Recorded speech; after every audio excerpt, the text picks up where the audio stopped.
of the people of Nigeria are Muslims. Not a single Muslim soldier landed there. On the east coast, Zanzibar, which Muslim armies invaded Zanzibar, Tanganyika, Tanzania, and further down to the southmost, the Muslims reached as far as Mozambique. Mozambique, some 500 years ago, was a Muslim possession.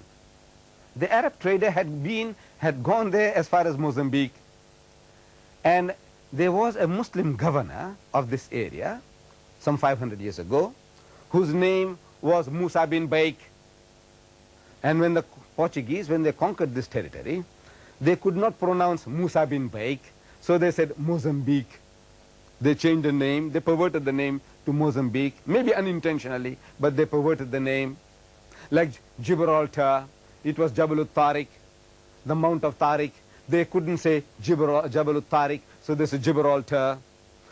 So history tells us that the Muslims, whether in Spain or in Cyprus or in India or in the Far East, nowhere, I mean an individual Muslim might have, some ruler might have forced an individual here and an individual there, or a dozen here or a dozen there. But as a people as a whole, the Muslims have been meticulously following the Quranic injunction, like Rafiddin, there is no compulsion in religion. And in the history of early Islam, we find the same situation. The Holy Prophet Muhammad sallallahu alaihi wasallam, he did not force a single individual, whether Jew or Christian or pagan, to Islam by force. So Islam is today, even today, the history tells us that today Islam is spreading. There is a sword, but this sword is the sword of the intellect. In the West, in England, in America, in my own country, South Africa, where I come from, Islam is spreading among the Indian, the other Indian, who are majority of them are Hindus. The Indian Hindu is coming towards Islam. The Christian colored, a mixture between white and black, is coming towards Islam. The white man, Christian and Jew, is coming towards Islam. And we are a minority of a minority. We are, the Muslims of South Africa, are less than 2% of the population. What force can we exert except the force of the intellect, reason, logic, and the propagation, the tilawat al-Quran, the argument from the Holy Quran. So the defense of Islam, the Muslims, no doubt, they had to defend themselves by arms. And this is something natural. Gibbon, the master historian, in his Decline and Fall of the Roman Empire, he says that every individual, every human being has a right to defend himself and his person and his possession, and to extend his hostilities to a reasonable amount of satisfaction and retaliation, which the early Muslims were forced to do. Then Thomas Carlyle, one of the greatest thinkers of the past century, he defends the Holy Prophet Muhammad sallallahu alaihi wasallam and Islam and the Muslims. In 1840, this great thinker in England, he delivered a series of talks on heroes and hero worship, and among his hero as prophet he chose the Holy Prophet Muhammad sallallahu alaihi wasallam. And regarding this charge of forcing Islam down people's throats, he says, the sword indeed, but where will you get your sword? He said, every new opinion at its beginning is precisely in the minority of one. There's only one man. It is one man against all men. That he take a sword and try to propagate with that will do little for him. He said, first you must get your sword. In other words, no sword was ever used by the Prophet of Islam or his successors to propagate the faith. May this dispel this myth once more again. Wa akhiru da'wana alhamdulillahi rabbil alameen.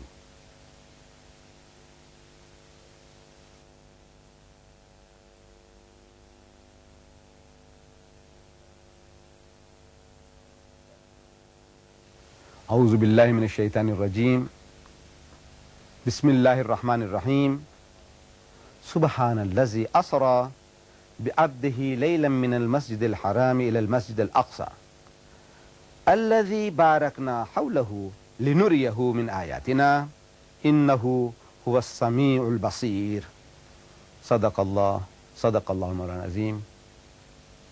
My dear brethren, I have read to you the first verse of Surah Bani Israel, which is the 17th chapter of the Holy Quran.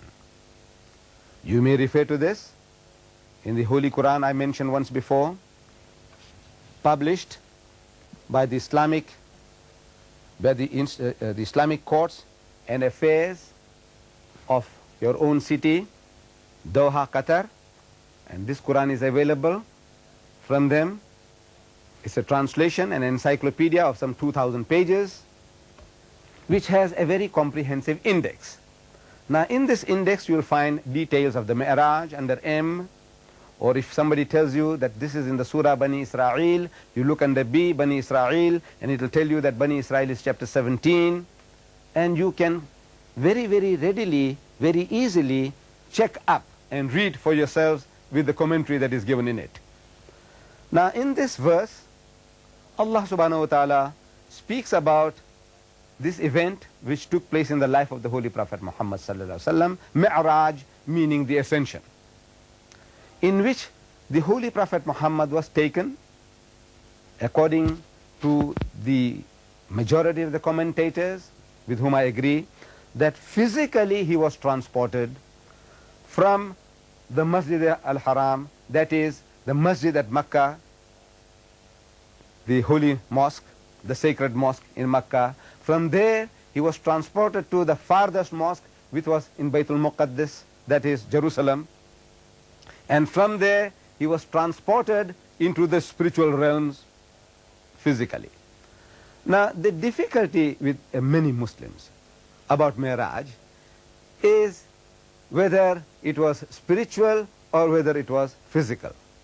No doubt, in Islamic tradition, we read of a number of experiences that our Holy Prophet Muhammad sallallahu alaihi wasallam he had in what is called Asra, or being taken up, Isra, Mi'raj.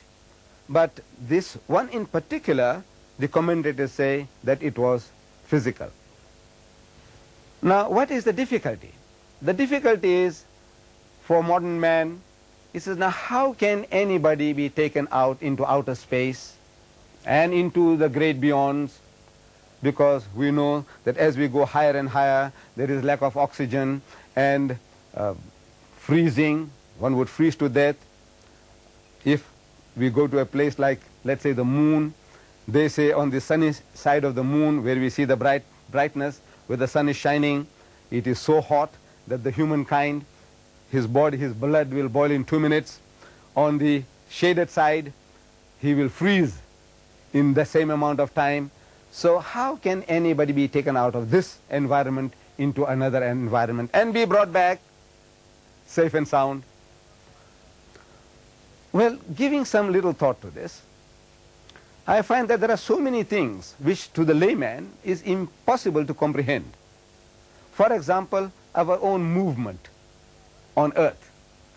We are told by learned men of science, geographers, astronomers, that we are at the present moment, I myself included, while seated here so comfortably, am being rotated, that this earth is rotating, and we, all of us on it, are rotating at a speed of 1,000 miles an hour.